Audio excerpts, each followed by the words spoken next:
Salut tout le monde, Agrimog pour wekonco.fr et on se retrouve aujourd'hui pour le test du Wiko iOS Signs. Alors c'est un smartphone que j'ai en test depuis une semaine et demie grâce à wikomobile.com que je remercie pour le prêt.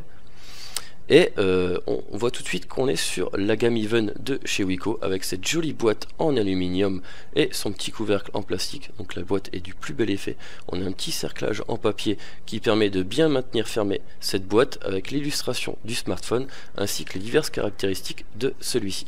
Alors, qu'est-ce qu'on retrouve sur ce smartphone? Un écran de 4,7 pouces en 720p, ce qui lui confère vraiment une image vraiment de très bonne qualité. Pour du 4,7 pouces du 720p est parfait pour, je pense, franchement, vraiment, c'est vraiment la résolution parfaite pour cette taille d'écran. Ensuite, on a un capteur photo arrière de 8 mégapixels ainsi qu'un capteur photo frontal de 5 mégapixels pour faire deux jolis selfies. On a un processeur octa-core 1,4 GHz, donc c'est le MT6592M. C'est pas le même que sur le Wiko Highway premier du nom, mais il est aussi très véloce. Il est un petit peu moins coûteux à la fabrication du smartphone puisqu'il est un petit peu moins puissant. Vous allez voir qu'il est vraiment sympathique comme tout et il permet de faire tourner ce smartphone sans problème. On a 8 Go de mémoire interne dont on va pouvoir étendre grâce à une micro SD, ce qui était le principal défaut du Wiko Highway premier du nom, c'était qu'il y avait 16 Go de mémoire interne et puis c'était tout. Là on a 8 Go de mémoire interne et on va pouvoir éteindre ça grâce à une micro SD, ce qui est plutôt sympathique. 1 Go de RAM, Android 4.4.2, ce qui devient un peu la norme sur les derniers Wiko, donc pas encore du 4.4 ou du 5.0, il va falloir attendre à mon avis très longtemps. Je disais pas encore du 4.4 mais si, pas encore du 4.4.4 plutôt. Pour du 5.0 à mon avis, pas avant le Wiko Amazing, hein, j'imagine, et encore, bon on verra, hein. Vu le temps qu'a mis KitKat arrivé sur les Wiko, je pense qu'il va falloir attendre un petit peu. Ensuite on a de la H+, donc pas de 4G sur ce smartphone puisqu'il est dual SIM et tous les smartphones 4G de Wiko sont mono SIM à l'heure actuelle. Donc là on a un smartphone dual SIM ou SIM plus micro SD, donc on va pouvoir étendre la mémoire de stockage avec une micro SD seulement si on met une seule micro SIM. Donc en gros on a un port micro SIM d'un côté, de l'autre on a un port nano SIM ou micro SD. Voilà, vous avez compris un petit peu le principe, c'est exactement comme sur le Wiko Gateway, donc il va falloir faire un choix, soit vous allez mettre deux cartes SIM, soit une carte SIM et une micro SD pour étendre la mémoire de stockage. Voilà. Alors on va tout de suite ouvrir la boîte. Voilà, il suffit de glisser ça. Hop, je vais le mettre sur le côté. Voilà. Et donc, vous voyez, j'ai le Wiko iOS Signs dans sa version Purple. Donc là, pour une fois, ça change. On a une couleur un peu originale. C'est assez sympathique. Et ça me permet un petit peu de vous montrer des couleurs qu'on n'a pas l'habitude de voir sur des smartphones. Et moi, j'en suis très content de cette couleur. Ça change vraiment. Et elle est de toute beauté. Hop, on reviendra dessus par la suite. Alors, à l'intérieur, on retrouve un casque audio. Voilà, qui est vraiment très basique. Donc c'est vraiment un casque audio assez cheap, quoi. On n'a pas des intra-auriculaires comme on aurait pu avoir sur le Highway par exemple avec un câble plat. Donc là on a vraiment un casque audio très classique qui fait aussi kit main libre, éventuellement si vous en avez besoin. Voilà. Ensuite, on a un câble d'alimentation micro USB que vous allez pouvoir soit connecter à votre ordinateur histoire de transférer les photos ou le charger, soit connecter directement à cet adaptateur secteur qui vous permet de charger votre smartphone. Hop. Ensuite, on a le guide pratique, donc qui est assez gros mais qui comporte toutes les langues, hein, finalement, qui va vous permettre d'apprendre à utiliser ce smartphone. On a les petits papiers de garantie, de conseils de garantie, etc. Comment il est pris en charge. Bref, les petits papiers habituels. Et ensuite, on a un petit sachet avec des adaptateurs de cartes micro SIM. Donc micro SIM, SIM, etc. Adaptateurs de SIM, quoi, finalement, qui va vous permettre, quelle que soit la SIM que vous avez, de le mettre dans ce Wiko iOS Signs. Alors, je vais l'ouvrir tout de suite. Enfin, je vais essayer de l'ouvrir. C'est pas évident ces petits sachets là. Oh là là. Voilà. Pour prendre la petite épingle à l'intérieur, qui va vous permettre ensuite de vous montrer un petit peu comment fonctionnent les ports micro SIM, micro SD. Hop, je vais mettre tout ça sur le côté et on va tout de suite s'occuper un petit peu de l'appareil.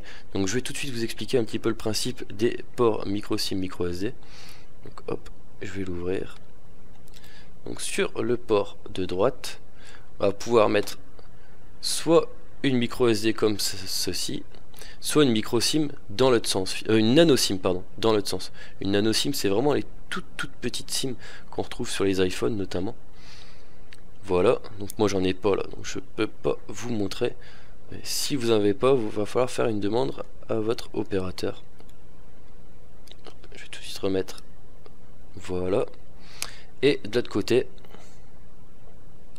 hop, on a un port micro SIM habituel. Donc là c'est les petites SIM prédécoupées comme ça que vous avez chez l'opérateur. Là il n'y a pas de souci. Voilà. Alors au niveau du smartphone, alors on a un écran de 4,7 pouces en 720p, donc qui est de toute beauté, avec un traitement Corning Gorilla Glass 2, j'ai failli oublier de le dire. Le petit haut-parleur sur le haut du smartphone, le petit logo Wiko habituel, ainsi que le capteur frontal photo de 5 mégapixels. Vous avez les petits capteurs de luminosité et de proximité qui se trouvent juste ici avec la LED de notification qui est en haut à gauche du smartphone. Donc il y en a bien une qui clignote soit verte soit rouge selon les notifications que vous allez recevoir. En bas vous avez les 3 touches sensitives, menu, home et retour. Bon là l'appareil n'est pas allumé donc je peux pas vraiment vous les montrer, vous les verrez par la suite. Donc on a un contour cette fois-ci non en aluminium comme sur le Highway premier du nom, mais en plastique. On est sur un smartphone à moins de 200 €, donc forcément les matériaux ont été revus un petit peu à la baisse, mais ils ont bien imité cet effet un peu aluminium. On voit, on le sent, c'est du plastique, mais ça reste très correct. Ça fait légèrement cheap quand on le compare par exemple avec le Highway à côté. Là il n'y a pas photo, on voit bien que c'est de l'alu, ça ne brille pas comme du plastique finalement. C'est plus lisse, c'est plus agréable au toucher. Mais l'avantage du plastique, c'est que ça se griffe moins facilement que de l'aluminium quoi finalement. C'était le Getaway que je vous ai montré, c'était pas le Highway, pardon. C'était quasiment pareil, le contour est identique. Donc sur cette tranche droite on a les touches de volume ainsi que la touche power, donc tout est sur la même tranche. Donc la touche power se trouve un petit peu au dessus des touches de volume. On a donc le port micro SIM, nano SIM micro SD, le port micro SIM de l'autre côté. Au dessus on a le port jack 3.5 pour connecter les écouteurs, et sur la tranche du dessous on a un port micro USB. Alors sur la face arrière, à l'instar du Wiko Highway, c'est un petit peu leur marque de fabrique, on a une vitre qui recouvre l'entièreté de cette face, ce qui est plutôt joli. Donc une vitre composée de verre qui ressemble un petit peu à du plastique au toucher, mais qui est vraiment très agréable et qui est du plus bel effet quoi finalement. Voilà, on a un capteur photo de 8 mégapixels ainsi que son flash LED. On a le logo Wiko, un petit haut-parleur sur le bas de cette face. Donc vous voyez, c'est une face qui va prendre facilement les traces, hein. Qui dit face en verre, une vitre en verre, forcément les traces de doigts vont rester dessus. Donc pour les maniaques ça va être un petit peu embêtant. On a le capteur photo qui est à fleur de cette face, ce qui est plutôt agréable franchement, comparé au Highway par exemple, qui lui avait l'appareil photo qui ressortait vachement de la face arrière du smartphone. Là il est vraiment à fleur de cette face, ce qui va permettre de rester bien protégé finalement quand vous allez le poser, etc. Donc ça c'est plutôt une bonne nouvelle. Voilà, on va démarrer tout de suite l'appareil. Voilà, vous allez voir le temps de démarrage comme ça.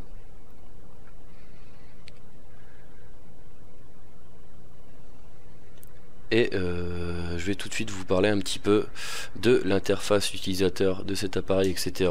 Vous allez voir, on est sur quelque chose de très classique comme à l'accoutumée chez Wiko. On est sur de l'Android pur, quoi, finalement, l'Android 4.4 qui n'a pas été touché par la marque du tout, contrairement à Samsung par exemple avec une interface TouchWiz très lourde, etc. Là on a vraiment quelque chose de stock que l'on va pouvoir customiser à sa façon en allant télécharger des applis sur le Play Store, des launchers et compagnie. Voilà, donc vous voyez, on a l'interface vraiment traditionnelle d'Android. Je vais enlever les petites notifications. Donc rien n'a été modifié, quoi, finalement. Le processeur couplé au 1 Go de RAM ainsi que le GPU, etc. permet vraiment d'avoir une fluidité vraiment excellente sur ce smartphone. La résolution 720p au lieu de 1080p par exemple sur le Highway premier du nom est une bonne idée aussi. Sur du 4,7 pouces finalement on n'a pas besoin de plus, on a vraiment une image excellente, vraiment très nette, on a un écran vraiment de toute beauté finalement. Vraiment c'est le gros point fort de ce smartphone, l'image est vraiment exceptionnelle, quoi. Pour ce prix, j'ai pas encore eu ce résultat au niveau de l'affichage sur un écran d'un smartphone à 200 €. Voilà. Alors au niveau de l'interface, bon, on est sur du très classique, hein, comme je vous ai dit, la gestion des SMS, etc. Les contacts, on est sur de l'Android pur, il n'y a rien qui a été modifié. Là c'est vraiment du grand classique. Et donc on va tout de suite faire un petit comparatif de taille avec les autres Wiko, quoi, finalement. Donc là par exemple avec le Getaway, hop, donc vous voyez le Highway est un petit peu plus petit, forcément le Getaway est en 5 pouces. Hop, ensuite qu'est-ce que j'ai?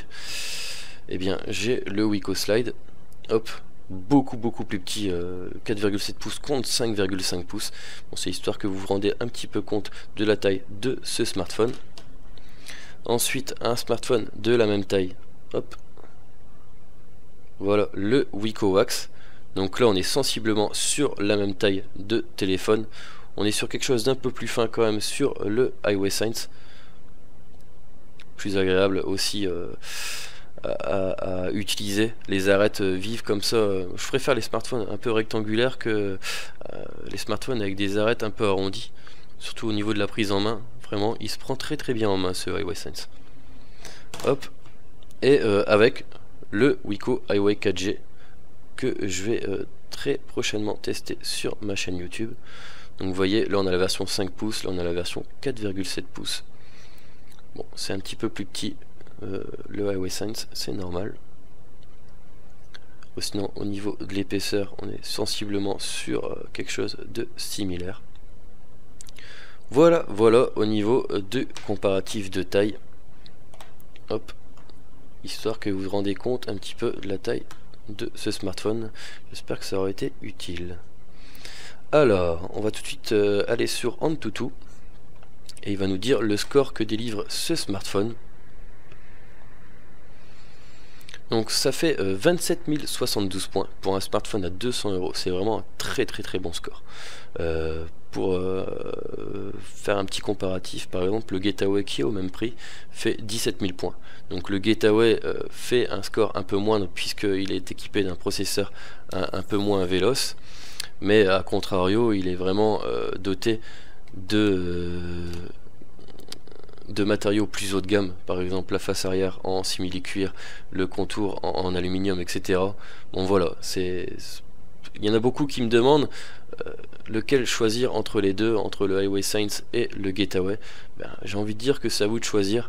Soit vous voulez un smartphone avec un écran de 5 pouces, des matériaux vraiment nobles, l'aluminium, le dos en simili-cuir, etc., qui fait vraiment assez prestigieux, assez haut de gamme. Soit vous voulez un smartphone plutôt véloce, plutôt rapide, qui met plus en avant la puissance que les matériaux utilisés pour le design, même si ça reste vraiment chouette, vraiment super agréable à l'œil. Voilà, c'est à vous de choisir un petit peu entre les deux, quoi. Sinon c'est des smartphones assez similaires, quoi, finalement. Hop. Si je vais dans rang en graphique, on se trouve entre un Xiaomi Mi 2 et un Xiaomi Redmi Note. Donc c'est un petit peu inférieur à un Sony Xperia Z2 ou un Galaxy Note 3 par exemple, qui sont aux alentours de 37 000 points, donc environ 10 000 points en plus, hein. On n'est pas sur la même gamme de prix en même temps, mais avec 27 000 points au compteur, déjà sur un Rainbow qui fait 17 000 ou un Getaway, on peut faire tourner la quasi-totalité des jeux. Là avec 27 000 points, il n'y a aucun souci pour faire tourner tous les jeux du Play Store. Alors on va faire un petit test d'Epic Citadel, donc, qui est une application qui va vous permettre de tester le processeur graphique de ce smartphone et qui va nous afficher le nombre d'images par seconde que va pouvoir afficher l'écran, etc. du smartphone. Et vous allez voir qu'on va atteindre un très très bon score. Pourquoi? Parce qu'on a un écran de 4,7 pouces doté d'une résolution de 720p, ce qui n'est pas très gourmand pour ce type d'écran. Et surtout, on a un processeur octa-core de 1,4 GHz pour 1 gigaoctet de RAM, et ça nous permet d'avoir un flux d'images de 60 images par seconde, ce qui est vraiment excellent quoi. Finalement c'est un petit peu le score maximal que l'on peut atteindre sur ce genre de benchmark. Au-delà ça sert un petit peu à rien et ça arrive extrêmement rarement. À savoir que les jeux sur Xbox One ou sur PS4 à l'heure actuelle tournent en 60 images par seconde. Donc voilà. En plus, à savoir aussi que la plupart des jeux disponibles sur le Play Store sont limités à 30 images par seconde. Donc avec 60 images par seconde, vous avez la garantie d'avoir des images très très fluides sur ce smartphone, et ça c'est plutôt sympathique. Alors j'ai fait le test en Night Quality et en Night Performance. Bon, désolé un petit peu pour mon accent anglais, c'est comme d'hab, hein. Je suis pas très très doué, mais bon, j'ai fait le test dans les deux paramètres différents, et les deux nous donnent un score aux alentours de 60 images par seconde. C'est 59,8, quelque chose comme ça. Bon bref, 60 images par seconde. Voilà, on est sur le score maximal, il n'y a aucun souci sur ce Wico Hisense. Je vais pas aller jusqu'au bout parce que c'est un petit peu long. Voilà, je mettrai des screenshots sur le test écrit. Ensuite, on va faire un petit multitouch tester pour tester un petit peu le multitouch sur cet écran. Donc il est capable d'accepter 10 points. Voilà, donc on peut mettre 10 doigts dessus. Là, il n'y aura pas de souci de reconnaissance, et il n'y a aucun problème au niveau de la gestion de l'écran. Tout se passe bien, il n'y a pas de petits problèmes d'auto-alignement par exemple entre les différents points touchés. Donc là, il n'y a aucun souci sur cet écran. Il gère très très bien le multitouch. Alors au niveau de la colorimétrie, alors, on a quelque chose de vraiment plutôt pas mal du tout. Au niveau des rouges, etc., du vert, tout est bien retranscrit. Le bleu aussi est vraiment pas mal. Là on est sur du gris, il tire un petit peu sur le blanc. On a un petit voile blanc sur ce gris. Le noir, légèrement un petit voile blanc aussi, mais c'est très léger. Il est moins profond par exemple que sur un appareil de la marque Samsung avec leur écran, je ne sais plus comment ils appellent ça, enfin bref, où les noirs sont vraiment très très profonds, Super AMOLED, voilà. Là on est sur quelque chose d'un petit peu moins bien, hein, quand même, hein, finalement faut dire ce qui est, mais qui donne vraiment de très très bons résultats et vraiment une très très belle image. Ensuite on va faire un petit test. Je vais vous montrer un petit peu les résultats que j'ai obtenus avec Speedtest. Donc en même temps, pour vous parler un petit peu de l'accroche réseau. Hop, je vais aller dans la section résultats. Donc l'accroche réseau en 3G, j'ai eu aucun problème. En 2G non plus, c'est-à-dire les accroches pour téléphone, etc. Au cours des appels, etc. J'ai eu aucun problème. Tout s'est très bien passé. Mon interlocuteur m'entendait très bien, moi de même. Au niveau de la 3G, donc c'est de la H+ grand maximum à 21 mégabits par seconde. Bon, on voit que Wico ne fait plus de smartphone en H+ 42 mégabits par seconde théorique, puisque ça ne sert absolument à rien quoi, finalement, à part payer une puce un peu plus chère. J'ai envie de dire que c'est impossible en H+ d'atteindre un tel débit. c'est des débits qui sont plus consacrés à la 4G quoi finalement. Donc avec une puce de 21 mégabits par seconde, on atteint un score environ, moi personnellement, là où je me situe et là où je fais tout le temps les tests sur les divers smartphones Wiko, j'obtiens un score entre 5 et 6 mégas en débit download et entre 1 et 3 mégas en upload, donc ce qui est un score tout à fait normal pour de la 3G. Voilà, donc encore une fois, tout dépend de l'endroit où vous allez vous situer. Et en Wi-Fi, moi qui suis en VDSL 2 et qui a une connexion à 65 mégabits par seconde à la maison, j'obtiens un score de 23,8 mégabits par seconde. En Wi-Fi, l'accroche est très très bonne aussi, j'ai eu aucun problème. Je me suis promené un petit peu partout chez moi avec le smartphone et l'accroche est très très bonne, il n'y a aucun problème au niveau du Wi-Fi. Et donc on est sur du grand max 24 mégabits par seconde de capté sur ce smartphone, on peut pas aller au-delà de ce débit, donc ce qui est vraiment génial si vous avez ce type de débit chez vous, ce qui n'est pas tout à fait sûr quoi. Souvent on n'a pas encore la France entière qui a des débits aussi puissants que ceci. Voilà, donc tout dépendra de votre connexion chez vous, de votre débit, etc. ainsi que de votre opérateur ADSL. Voilà. Alors on va faire un petit test avec Google Chrome. Alors je vais fermer les divers onglets ouverts et comme d'habitude je vais aller sur jeuxvideo.com. Hop, donc vous voyez ça s'ouvre très rapidement. Là il n'y a pas de souci. La navigation est très fluide. Pareil pour le pinch to zoom, tout se passe très très bien. Hop, je vais ouvrir une petite page. Au hasard, test, hop. Vous voyez, la navigation est très fluide alors que c'est un site qui est plutôt gourmand à afficher. Là, il n'y a pas de problème, tout se passe très très bien. C'est vraiment agréable à utiliser en termes de navigation internet. Là, vous n'allez pas avoir de soucis. Et avec la résolution 720p, ça va vous permettre de lire même sans zoomer sur cet écran. Et ça, c'est plutôt agréable à utiliser quoi, finalement. Voilà, donc une navigation internet qui se déroule très très bien. Vous n'allez avoir aucun problème avec ce smartphone, c'est vraiment pas mal du tout. Ensuite, on va lancer une petite vidéo en AG. Voilà. Alors, où est-ce qu'elle est? Elle est dans SD card, je crois. Non. Caméra, recorder, screen recorder. Non. Je vais aller dans le gestionnaire de fichiers. Hop, carte SD. Je vais aller chercher ma petite vidéo manuellement.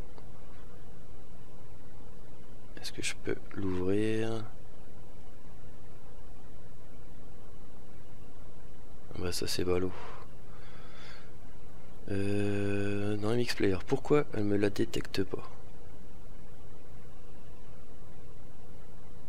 Hop. Ah, ça a rajouté quelque chose. Vidéo, voilà. Désolé. Hop. On va lancer cette vidéo en 1080p, donc la même que d'habitude, histoire que vous puissiez comparer entre les différents smartphones. Et je vais augmenter le son. Je vais vous faire un petit peu écouter le son par la suite. Hop, je vais avancer un petit peu. Voilà. Vous voyez, il n'y a aucune saccade, tout se lit très très bien. Hop, faire étirer. Voilà. L'écran est vraiment de toute beauté, ça confère vraiment une qualité de visionnage, rien que pour regarder des films, etc. Vraiment extraordinaire. Et au niveau du son, on a quelque chose de très bon aussi, je vous laisse écouter.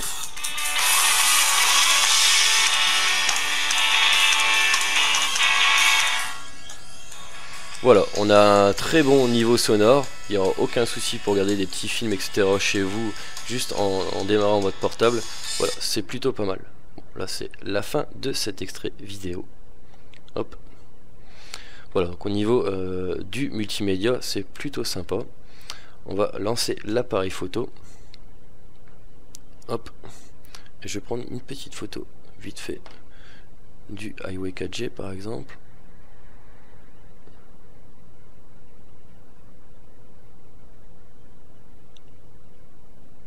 Hop.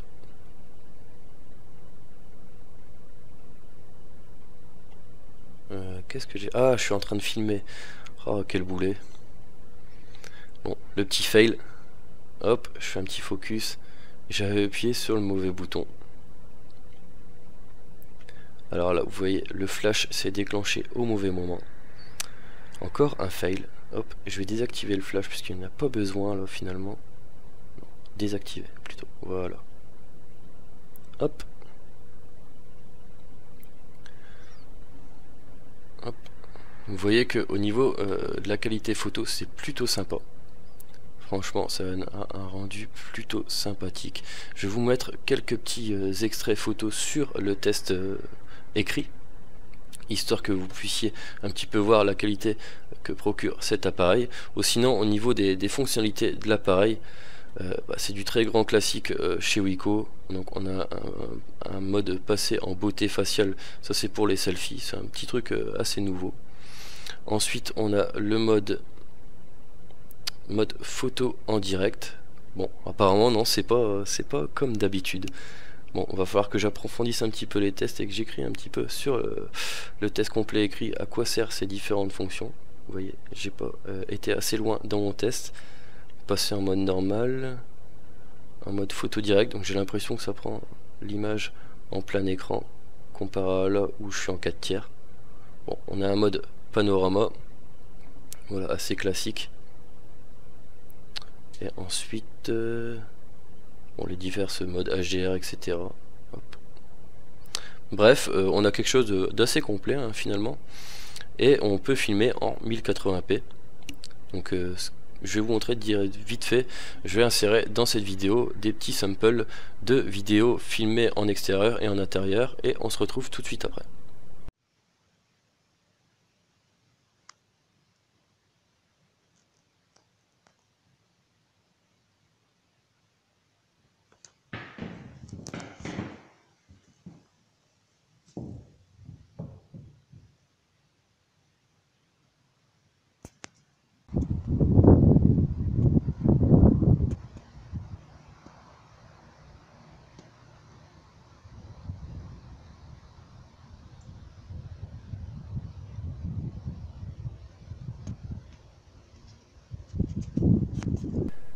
Alors maintenant on va tester le GPS. Alors voilà, je vais démarrer tout de suite le GPS, hop, et c'est déjà fixé. Donc un premier fixe en 1 seconde, bon, avec la GPS activée quoi. Là finalement je suis en intérieur, si je laisserais que le GPS activé ça prendrait un petit peu plus de temps, mais bon, j'ai un AGPS, je l'utilise et ça me donne une précision de 4 mètres là finalement. Donc vous voyez, le GPS est très réactif. J'ai conduit avec pendant plusieurs heures finalement au cours de cette semaine et demie avec ce Wiko Highway Signs, et je n'ai eu aucun problème, aucun décrochage ni rien. J'ai utilisé avec navigation l'application de GPS par défaut de Google, et franchement tout s'est bien passé, tout a bien fonctionné. Donc au niveau du GPS là on a vraiment quelque chose de très fiable, vous allez pouvoir l'utiliser comme GPS principal sans problème. Ensuite, en termes de connectivité, eh bien, on a du Bluetooth, on a du Wi-Fi, on a qu'est-ce qu'on a? On a du partage de connexion, etc. Ça, il n'y a pas de souci. On a de l'USB OTG. Donc j'ai mon petit dongle. Voilà. Donc j'ai fait le test vidéo sur ma chaîne YouTube si vous voulez voir. C'est un petit dongle USB vendu par Protect Écran qui permet d'insérer une micro SD de ce côté-ci et de le brancher sur votre smartphone. Voilà, afin d'étendre la mémoire, et donc il est bien USB OTG. Voilà, on a bien le stockage USB qui a été détecté, qui me demande si je veux le passer par défaut ou non. Bon là, ce n'est pas le cas, hop, je vais le retirer. Bon, on a bien l'USB OTG sans souci. Ça c'est plutôt pas mal. C'est sur tous les nouveaux Wiko on a cette fonctionnalité, surtout pour le Highway premier du nom. C'était très utile dans le sens où on ne pouvait pas étendre sa mémoire. Alors en parlant de la mémoire, on va aller faire un petit tour du côté du stockage. Et donc là, comme d'habitude, on peut choisir le disque d'écriture par défaut, donc soit la carte SD, soit le stockage téléphone. Donc qu'au niveau du stockage téléphone, sur les 8 Go, il nous reste 4,93 Go de disponible. Donc le reste est pris par le système Android. Hop. Et ensuite on a notre carte SD, donc là c'est une carte SD de 30 Go, il me reste 22,98 Go alors que j'ai installé pas mal de jeux. Donc avec une bonne micro SD vous allez pouvoir mettre pas mal de jeux sur ce smartphone sans problème, sans avoir de soucis d'espace de stockage. Eh bien on va faire un petit test de jeu en parlant de jeu. Hop, on va lancer Modern Combat 5. Hop. Et vous allez voir que celui-ci tourne bien. Donc j'ai essayé plusieurs jeux, j'ai essayé Asphalt 8, Minion Rush, le nouveau Angry Bird par exemple, etc. Et tout tourne plutôt correctement, même très bien. Le processeur ainsi que le gigaoctet de RAM fait très bien son travail. Ça reste très fluide et très jouable, c'est plutôt agréable. On a un petit écran de 4,7 pouces qui est vraiment de toute beauté. Donc même pour jouer, ce smartphone est excellent. Hop, je vais lancer une petite mission. Hop, démarrer. Le temps que ça charge, histoire de vous montrer un petit peu une petite session de jeu sur Modern Combat 5, qui est un petit peu le FPS du moment en termes de graphisme, etc. C'est le jeu un petit peu le plus convoité en termes de FPS sur les smartphones Android. Et il est vraiment de toute beauté et vous allez voir qu'il tourne très bien sur ce Wiko iOS Sense. Hop, c'est parti.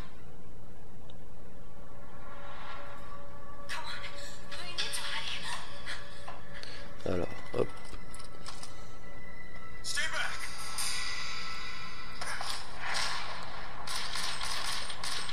Voilà, les petits effets ralentis à la Matrix, c'est normal, c'est pas le smartphone qui lag. Bon, on va essayer de pas se faire tuer trop vite.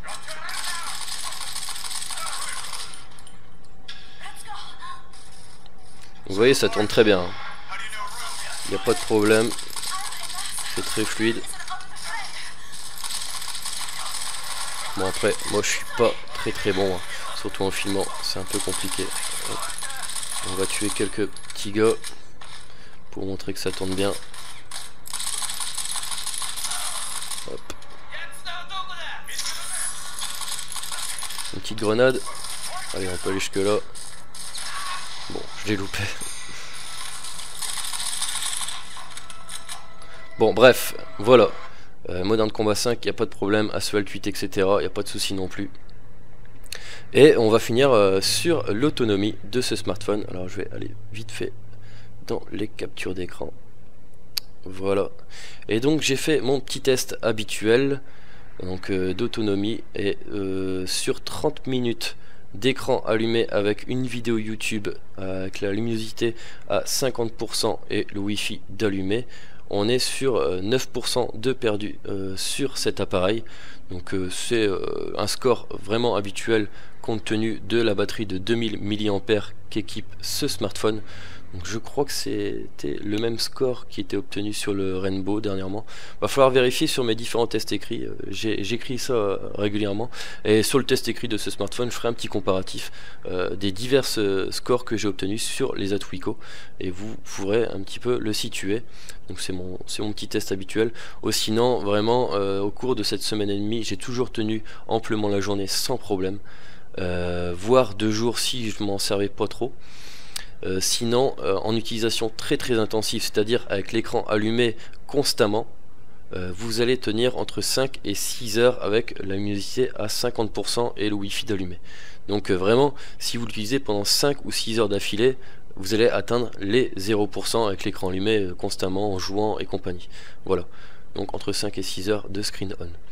Ou sinon, ouais, vous allez tenir aisément la journée avec ce smartphone, ce qui est plutôt sympathique. Et puis de toute façon, avec les smartphones à l'heure actuelle, on a du mal à tenir plus d'une journée, puisqu'on aime bien jouer un petit peu avec nos petits joujoux.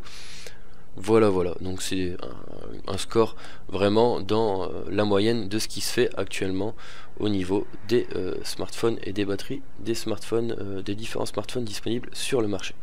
Voilà, donc c'est un smartphone qui est disponible à 200 €, qui est disponible en différents coloris. Alors là, je les ai pas en tête, je sais pas s'ils sont s'ils sont écrits sur la pochette.